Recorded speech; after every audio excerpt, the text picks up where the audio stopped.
Today, we're diving deep into the revelations from One Piece episode 1095, covering Kuma's past, the true identity of Saint Garling, and the domination by Saint Satem.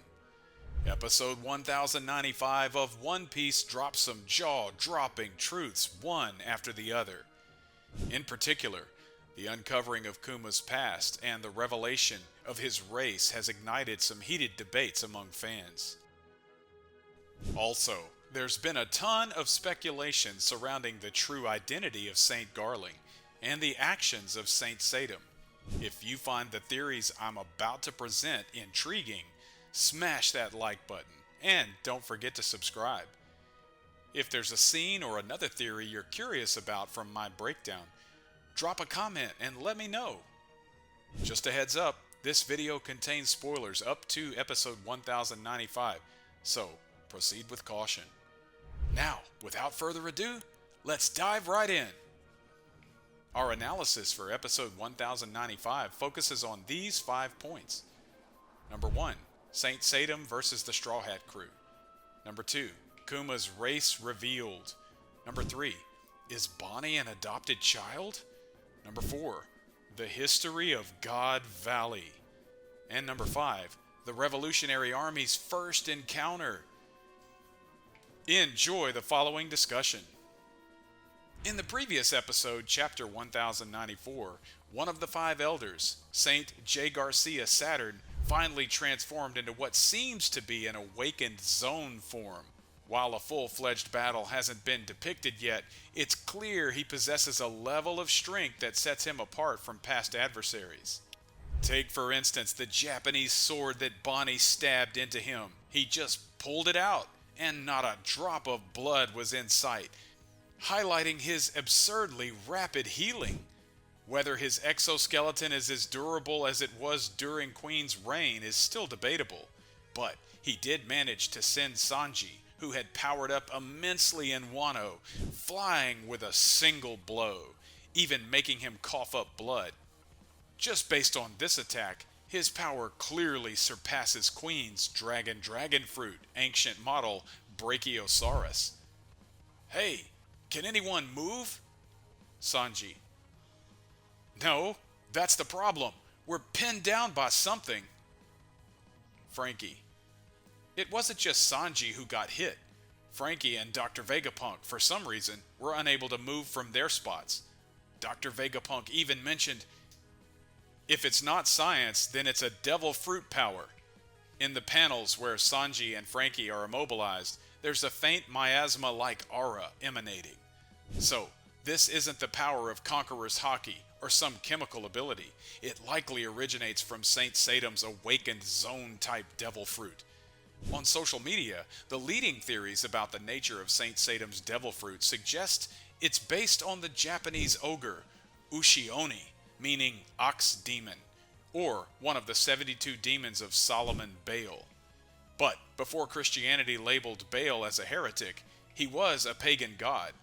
If it is Baal, then his power could be akin to the divine authority often seen in fiction, an ability to make opponents bow before him. This would lean more towards the devil fruit being a manifestation of the demon itself rather than a monster form. In mythology, Baal is often described as a war god wielding a club and a spear, and spears have long been symbols of lightning. Thus, it's not just Conqueror's Haki. He might also possess the ability to control lightning. Furthermore, Baal is said to govern rain and storms. In Christianity, he was derogatively referred to as Baal-zebub, which later inspired the creation of the Lord of the Flies, Beelzebub. So, breaking it down, if the model is Baal, we've got to admit that its abilities are too diverse to pin down a specific one. And if the Saint Satem's model really is the demon Baal, then the pentagram in the magic circle is a variant of the hexagram, which is often censored in publications. The hexagram represents big demons like Moloch, Baal, and Marduk. It's a spot-on match.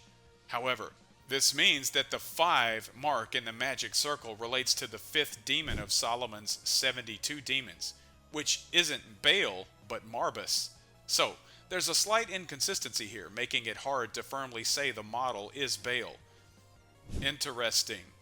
A cooperative type of pirate crew, huh? Saint J. Garcia, Saturn.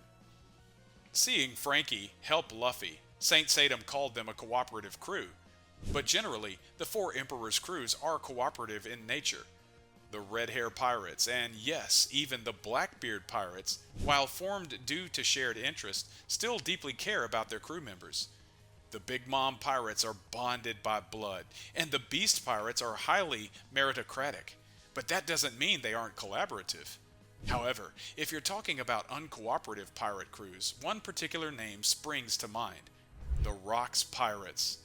The Rocks Pirates were a diverse group gathered on Pirate Island Hachinoso for a big money-making scheme.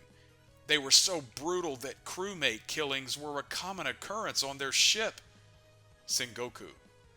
As Sengoku mentioned in chapter 957, the Rocks Pirates, notorious for infighting, can indeed be labeled as uncooperative.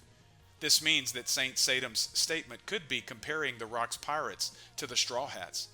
But here's the twist. This implies Saint Satem had direct experience with the Rocks Pirates. Maybe he even fought them head on. The events currently unfolding at God Valley probably lead up to the God Valley incident due to the Rocks Pirates invasion. And Saint Satem being present there is likely a key player in that God Valley incident. So, Saint Satem might be the one to shed light on the truth behind the God Valley incident, possibly revealing some of the world's darkest secrets firsthand. And who knows, he might be the first of the 5 elders that Luffy and his crew have to confront. Kuma, huh? He's a natural-born member of the slave class, a descendant of a clan that once committed a grave sin against the world. An endangered species, the last of the Buccaneer clan. Saint Saturn. In chapter 1095, Saint Saturn reveals that Kuma, who previously mentioned he was from a unique race, is actually of the Buccaneer clan. Now, the term Buccaneer refers to pirates who thrived in the Caribbean during the 17th century, known for raiding Spanish merchant ships and colonies. Considering this, there's a possibility that in the world of One Piece, the concept of pirates may have some correlation with mighty kingdoms. Such a connection has been hinted at. The god of the sun, Nika, is a legendary warrior's name passed down in our Buccaneer lineage. Kuma's father, Clap.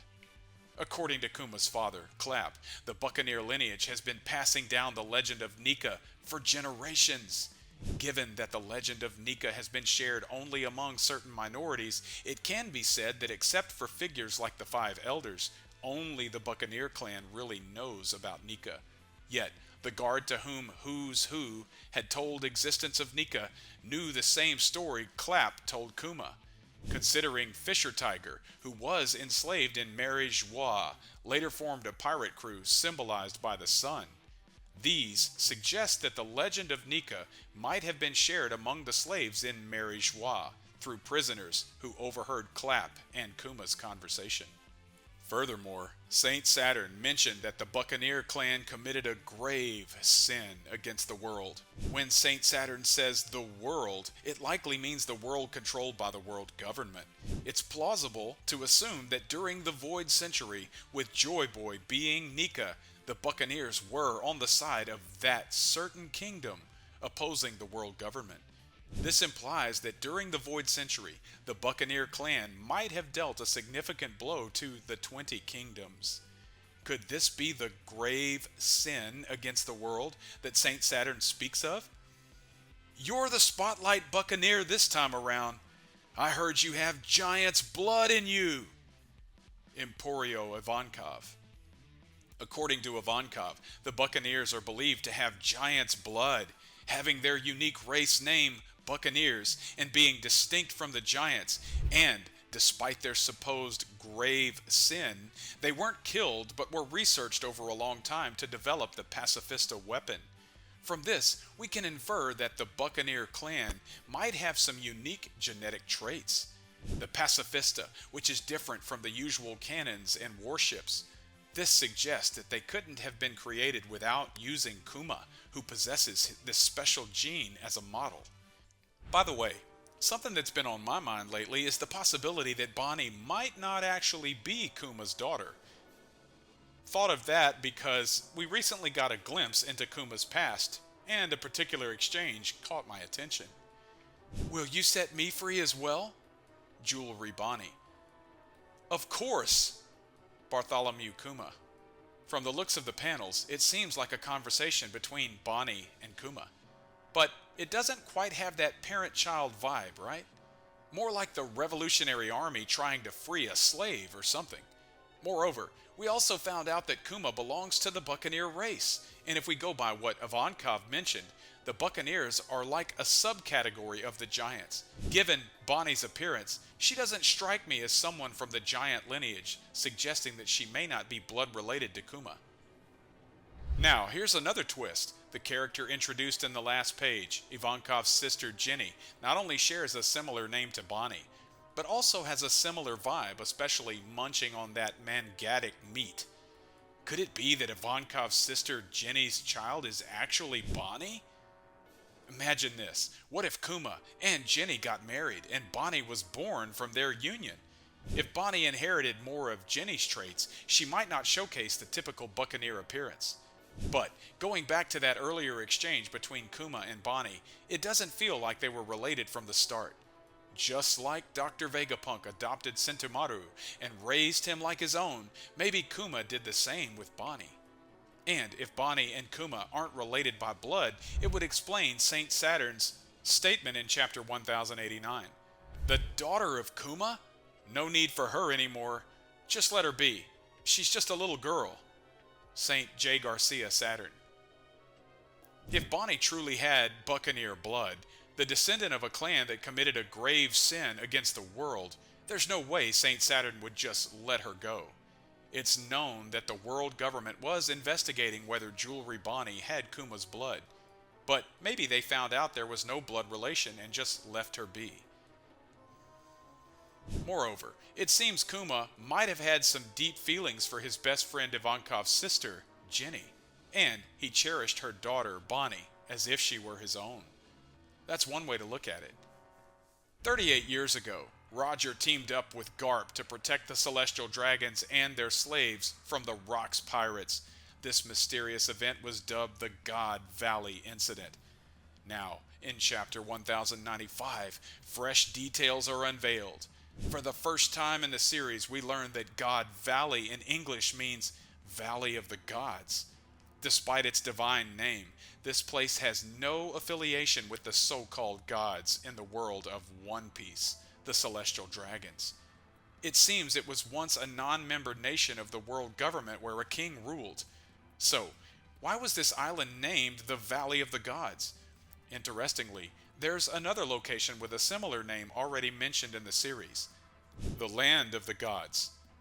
Legend has it there's a Land of the Gods up there. Edward Newgate.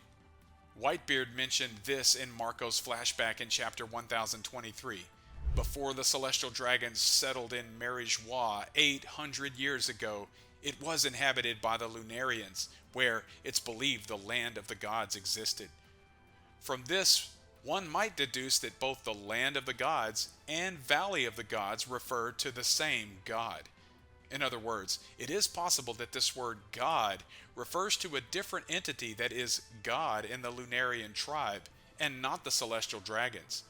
Around the same time as the God Valley incident, 38 years ago, the Celestial Dragons had their triennial event, the Human Hunt. It was a competition to wipe out the indigenous population, and this brutal game took place in God Valley. The very name Human Hunt hints at the sheer cruelty of the Celestial Dragons. In detail, the Human Hunt involved the Celestial Dragons hunting indigenous people and slaves known as rabbits, competing for points based on their kills. The land chosen for this hunt would subsequently become property of the world government. Surprisingly, the front-runner in the God Valley Human Hunt 38 years ago appears to be the current leader of the Knights of God. That is, Saint Garling, who's thought to share a last name with Shanks. So, why is Garling currently hailed as the champion of God Valley? Considering the term champion, it's highly probable he didn't just play a major role in the God Valley incident, but actually won the human hunt. This likely means that, while we expect the Rocks Pirates to launch an attack soon after, with a champion already crowned, the human hunt went on until its brutal end. Additionally, 38 years ago, Garling was already a member of the Knights of God. While his hairstyle differs, his face bears a striking resemblance to Shanks, suggesting a strong possibility they are related. It's thought that shortly after this, during the God Valley incident, Roger found a baby Shanks. Since young celestial dragon women also attend the human hunt, it would be unusual if Garling had come with his family. Additionally, we confirm the presence of Saint Satum during that time, indicating that the human hunt was a massive event, even attracting the five elders. This is the first time we get a clear look at a past five elder. Surprisingly, Saint Saturn's appearance 38 years ago is almost identical to now. Given all the revelations about the unique abilities of the five elders and their seemingly extensive knowledge of events from the Void Century, it's almost certain they've lived for centuries. If this human hunt event is still ongoing, it's set to take place next year. In our last episode covering Chapter 1094, Saint Saturn mentions it's been a long time since he's been on the surface, and it's likely that the God Valley incident took place shortly after. This suggests that it is no longer practiced. Big trouble, Kaido! Get over here ASAP! We're heading to God Valley! Although it's unclear why Rocks attacked God Valley, a flashback in Chapter 1049 suggests that the assault on God Valley was a spur-of-the-moment decision. Rock's aim wasn't the abundant resources in God Valley, but likely something related to the celestial dragons or Saint Saturn who suddenly appeared there. Neither the Marines, credited with defeating the Rocks Pirates, nor the Roger Pirates are depicted in this part. Even being the Marines, they probably weren't initially involved in the Celestial Dragon event, and might have arrived at God Valley after Rox's attack. So, the God Valley incident 38 years ago was a grand event where the Celestial Dragons held a human hunt at God Valley.